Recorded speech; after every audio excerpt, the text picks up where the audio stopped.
नमस्कार. आज आपण सुकी बटाट्याची भाजी करत आहोत. उकडून घेतलेले आहेत बटाटे, कांदा घेतलाय, कढीपत्ता घेतलाय, कोथिंबीर घेतली आहे, मिरची, आलं, लसूणचा ठेचा करून घेतलाय, राई, जिरं, धणा पावडर, हळद, हिंग, मीठ, तेल.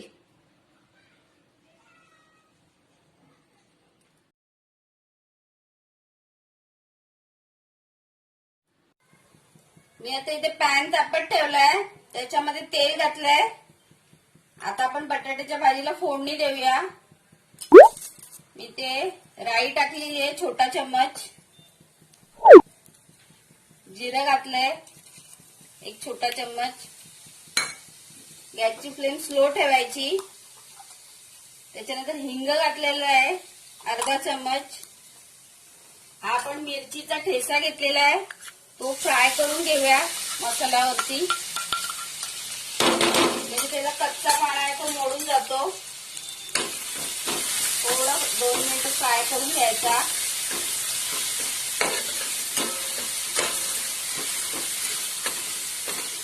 आता आपण हा कांदा आणि कढीपत्ता घालूया. आता हे फ्राय करून घेते 5 मिनिटं व्यवस्थित.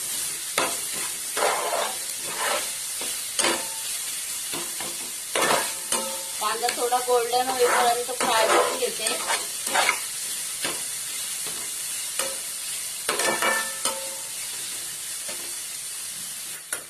आता कांदा आपला गोल्डन झालेला आहे. मी आता त्याच्यामध्ये हळद घालते, धणा पावडर घालते 1 चम्मच आणि कोथिंबीर घालते.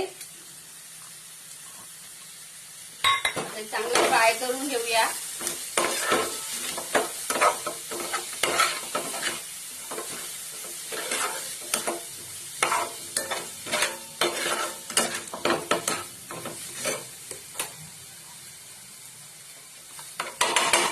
आता आपण मीठ घालूया. चवीनुसार मीठ घाला. मिठाचा वापर आपण केलेला नाहीये. त्याच्यामध्ये बटाटे घालते.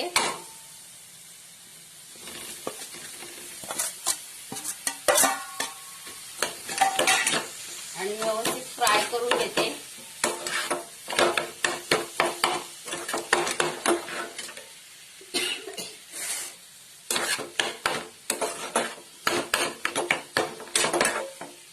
व्यवस्थित 2-3 मिनिटं फ्राय करून घ्यायची.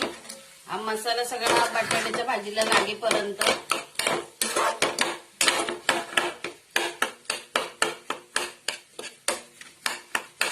डब्याला वगैरे सुकी भाजी करायला मस्त, काही भाजी नसली तरी बटाट्याची भाजी पटकन करून देऊ शकता.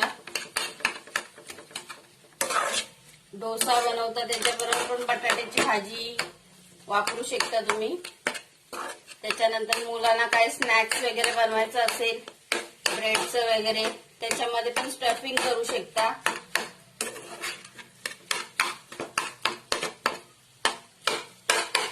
अशा प्रकारे आपली बटाट्याची भाजी आता तयार झालेली आहे.